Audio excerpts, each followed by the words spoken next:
You know macrame is having a major comeback.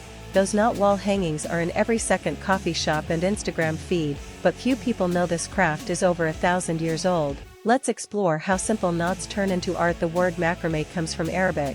Macrame means woven lace. Arab weavers tied knots to reinforce the edges of fabric so they wouldn't fray, and they noticed that simple knots created beautiful patterns. So a craft became an art in the 13th century. Macrame reached Europe. The Moors brought it to Spain. From there it spread to Italy, France and England. European nuns wove macrame to decorate churches and clothing. Every knot had its own meaning. The peak of popularity came in the Victorian era. Young women spent hours knotting doilies, parasols and even entire dresses made of lace knots. It was considered an essential skill for a lady, on par with embroidery and playing piano. Then came a long silence, and suddenly in the 70s macrame exploded back. Hippies covered their walls with knot art, made plant hangers, hanging chairs, belts and bags. Macrame became the symbol of boho style and freedom. Today macrame is experiencing its third renaissance. Modern artists create massive full wall pieces, lampshades, hammocks, jewelry, and even wedding arches. The secret is you don't need any special tools for macrame, just your hands, a cord and scissors. The main knot where everything begins is the square knot, also called the flat knot. 2 working cords over a filler cord, left over right through the loop, right over left through the loop, and done. Repeat and you get a neat chain. This is called a flat sinnet. If you always start from the same side, the chain twists into a spiral. If you alternate, it stays flat. This one trick gives you 2 completely different looks from the same knot. The second essential knot is the double half hitch, also called the clove hitch knot. It creates horizontal and diagonal lines, rows of tight knots that hold the shape. This is the foundation for wall hangings, plant hangers and all larger projects. The third is the picot knot, also known as lark's head picot, an airy decorative knot that adds lightness and a lace effect. Once you master these 3 knots, you can weave practically anything. What to weave with? Cotton cord is the classic choice. It's soft, holds knots well and is affordable. For beginners, use 3mm cord, not too thin, not too thick. It shows the knot structure best. There are also jute, hemp and polyester cords, but cotton is the best for starting out. Color also matters. Natural beige and white are the base colors that are easiest to work with.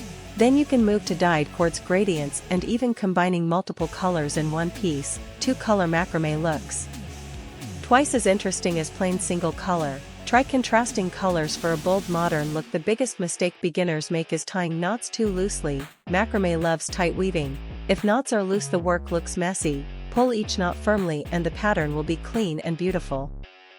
The second mistake is starting with too complex a project. Begin small. A simple plant hanger is the perfect first project. 1 square knot pattern and in an hour you have a handmade gift ready. Once you master the plant hanger, you can move to wall hangings. A wall tapestry is the next level. It requires double half hitch knots and understanding symmetry, but the result looks like an expensive designer piece for the cost of just cord and a stick. About cord length, beginners often ask how much cord they need. The rule is simple. For one project, take cord 4 times longer than the finished piece. For complex knots, 6 times. Better to have extra than to run out mid-project. This is the golden rule of macrame. How to mount the base. The classic method is a wooden dowel or metal ring, but you can use any branch you find in the park.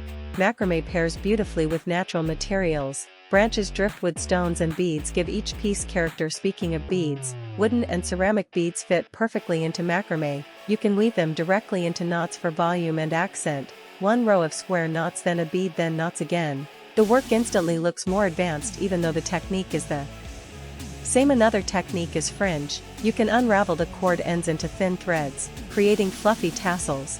This gives the work a finished look. It looks especially beautiful on the edges of wall hangings and plant hangers. For those who want to go further, there is micro macrame, weaving with thin threads to create jewelry, earrings, pendants and bracelets. The same knots are used but in miniature with jeweler precision. It's a whole separate world, and remember the main thing. Macrame is not just a craft, it's meditation.